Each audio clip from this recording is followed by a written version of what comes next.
एक यहाँ पे ये इन्वर्टर एयर कंडीशनर है, वर्किंग में है। काफ़ी दिनों से लोगों की डिमांड आ रही थी कि इसमें हम गैस चार्जिंग करके दिखाएं। तो आज हम लोग इस यूनिट में गैस चार्ज करेंगे। पहले हम लोगों ने इसमें गैस चार्ज की है, बिना वैक्यूम किए करी है, और यहाँ पे हमको एम्पियर 6.2 एम्प्स दिख रहे हैं। तो एक अंदाज़ा ये भी लगेगा कि बिना वैक्यूम के और प्रॉपर सिस्टमेटिक वे में गैस चार्जिंग में कितना डिफरेंस होता है। ये मशीन अभी चार्ज है, जबकि इसमें वैक्यूम नहीं किया गया है, और रेफ्रिजरेंट भी कोई तौल के चार्ज नहीं किया गया है, जैसे अंदाजे से लोग करते हैं उस तरह से किया गया है। तो इस रेफ्रिजरेंट को हम लोग निकालेंगे बाहर और फिर सिस्टमेटिक तरीके से इसमें गैस चार्जिंग करेंगे।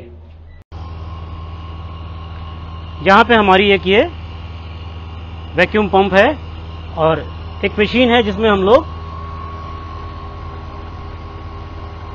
रेफ्रिजरेंट 290 चार्ज करेंगे, R290 चार्ज करेंगे। पहले से इसमें चार्ज है, लेकिन बिना वैक्यूम के हम लोगों ने इसमें चार्ज किया था, सिर्फ इफेक्ट्स देखने के लिए। तो अगर हम लोग यहाँ पे बैक प्रेशर देखेंगे इसका, तो करीब करीब ये 75-80 पाउंड के आसपास बैक प्रेशर आ रहा है।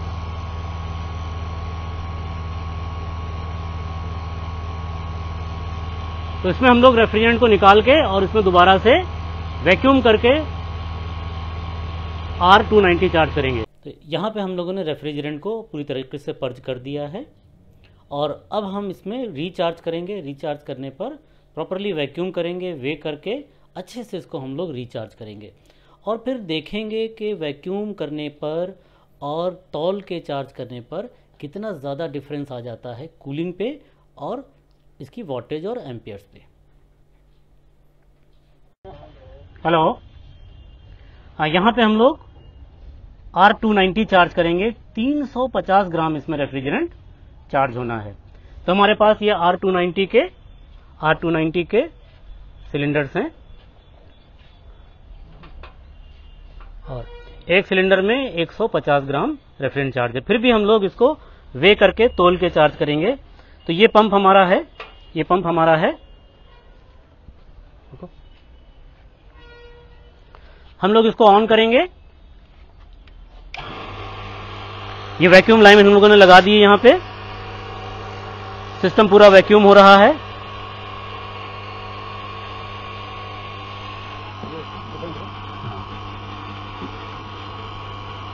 पंप को हमने सिस्टम से कनेक्ट कर दिया है।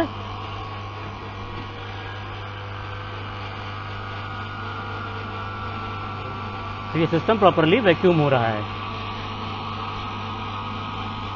हम लोग इसमें टाइम का नहीं देखेंगे, इसमें हम लोग टाइम का नहीं देखेंगे। हाँ, जब ये वैक्यूम हमको बताएगा तो ही वैक्यूम होगा। तो थोड़ा समय लेगा ये वैक्यूम करने में।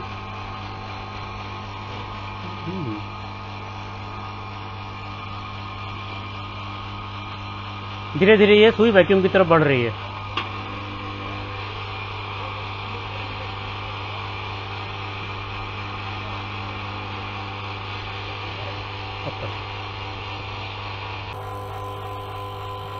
तो ये मशीन पिछले करीब 20-25 मिनट से वैक्यूम का हो रहा है इसमें, और हम टाइम नहीं देख रहे हैं, बल्कि हम देख रहे हैं कि ये सुई हमारी वैक्यूम तक पहुंच गई है।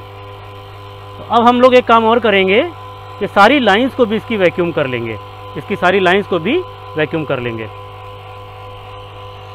तो हम लोग इस लाइन से रेफ्रिजरेंट चार्ज करेंगे।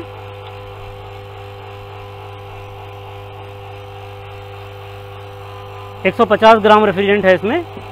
हम इसको भी, इस लाइन को भी वैक्यूम कर लेंगे। ये लाइन भी वैक्यूम हो गई। अभी हम पंप को अलग कर देंगे, पंप को अलग कर देंगे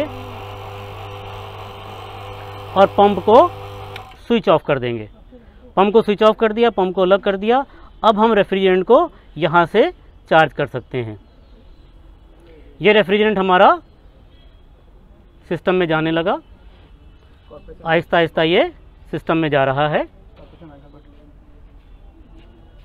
सिलेंडर को रिवर्स करके भी चार्ज कर सकते हैं, क्योंकि सिंगल सब्सटेंस गैस है, डुअल सब्सटेंस नहीं है, दो गैसेस नहीं है। R290 है, प्रोपेन चार्ज कर रहे हैं हम लोग इस सिस्टम में। तो ये रेफ्रिजरेंट आहिस्ता आहिस्ता सिस्टम में जा रहा है। अब इस एयर कंडीशनर को हम लोग ऑन कर देंगे, तो इसको अंदर से जाके हम लोग ऑन करेंगे।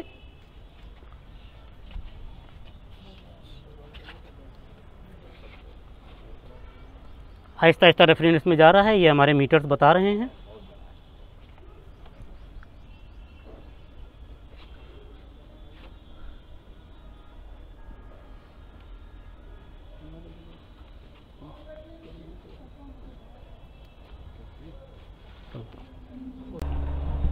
थोड़ा देर रखो इस पर।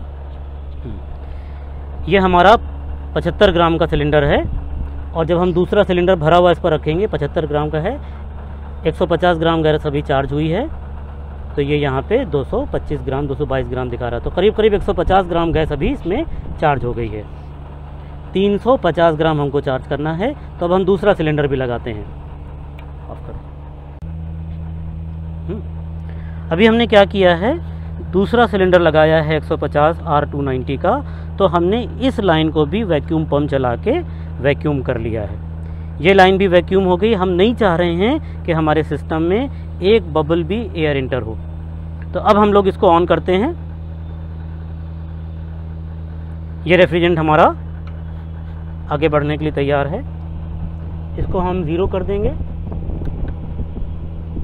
और यहाँ से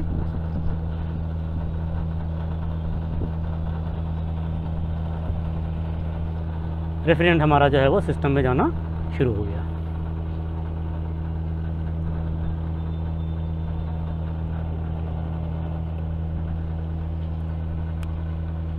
ऑन करना। तो अभी यहाँ पे 300 ग्राम रेफ्रिजरेंट चार्ज हो चुका है। ये 2 सिलेंडर खाली हो गए हैं। अब हम लोग थोड़ा सा एहतियात करेंगे तीसरे सिलेंडर को चार्ज करने के लिए, क्योंकि 50 ग्राम ही हमें इस तीसरे सिलेंडर से चार्ज करना है। तो थोड़ा सा एहतियात करके वेट करके हम लोग प्रॉपर वे में चार्ज करेंगे। हाँ, यहाँ पे हम लोगों ने 2 सिलेंडर से 150 300 ग्राम चार्ज की है, और इस सिलेंडर से 50 ग्राम चार्ज की है। ये यहाँ पे सिलेंडर का वेट 171-72 ग्राम दिखा रहा है। 223 ग्राम का ये सिलेंडर था, तो 50 ग्राम इससे गई है। एकदम तोल के एक्यूरेट हम लोगों ने 350 ग्राम इसमें वैक्यूम करके रेफ्रिजरेंट चार्ज किया है। बैक प्रेशर यहाँ पे दिख रहा है, करीब करीब 80 पाउंड के आसपास बैक प्रेशर दिख रहा है यहाँ पे। और अब हम अंदर चल के इसके पैरामीटर चेक करेंगे और अपने सिस्टम को यहाँ पे डिस्कनेक्ट करेंगे। इस सिस्टम को हम लोग इससे अलग कर देंगे। तो इसके लिए पहले हम लोग ये लाइन क्लोज कर देते हैं।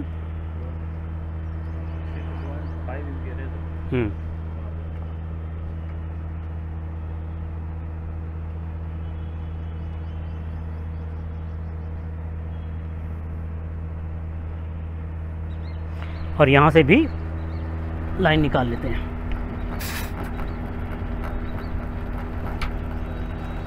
इस जगह पे हम लोग इसमें डेड नट लगा देंगे।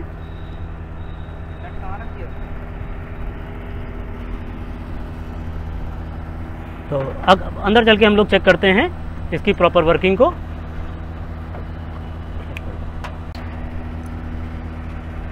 यहाँ पे हमने ये डेड नट लगा दिया है, तो इसको प्रॉपरली हम लोग टाइट कर देंगे।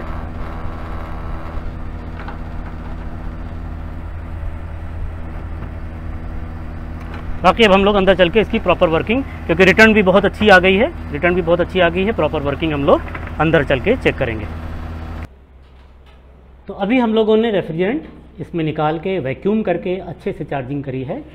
तो यहाँ पे आपको बहुत क्लियरली दिख रहा है कि जो हमको 6.8 6.6 एम्पेयर दिख रहे थे वो रिड्यूस होके 4.3 हो गए हैं। तो ये प्रूफ है कि अगर हम लोगों ने तौल के रेफ्रिजरेंट चार्ज किया है, प्रॉपर वैक्यूम किया है, सिस्टमेटिक वे से काम किया है, शायद थोड़ा सा बदलाव करना पड़ा हो। हम लोगों ने यहाँ वैक्यूम पंप का इस्तेमाल किया, चार्जिंग लाइन को भी हम लोगों ने 2 बार वैक्यूम किया। जब भी सिलेंडर चेंज किया तो चार्जिंग लाइन को भी वैक्यूम किया। हम क्या चाह रहे हैं कि हमारे सिस्टम में एयर का एक भी बबल एंटर ना हो। तो ये रेफ्रिजरेंट हमारा air conditioner first class cooling कर रहा है। ग्रिल टेम्परेचर 13.7 है। रूम टेम्परेचर भी धीरे धीरे ड्रॉप हो रहा है। और सबसे बड़ी बात कि इलेक्ट्रिसिटी का खर्चा ये पहले से करीब करीब 20-25% कम कर रहा है।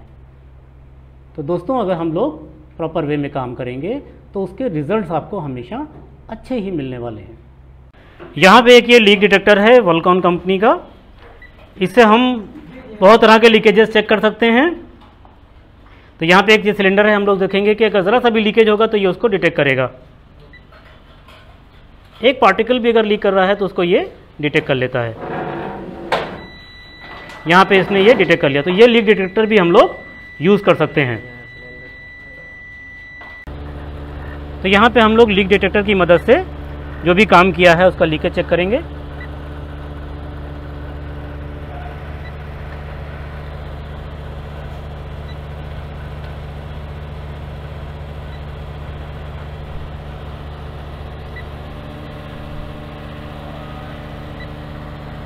प्रॉपर वे में काम कर रहा है ये, कहीं पे भी कोई लीकेज नहीं है।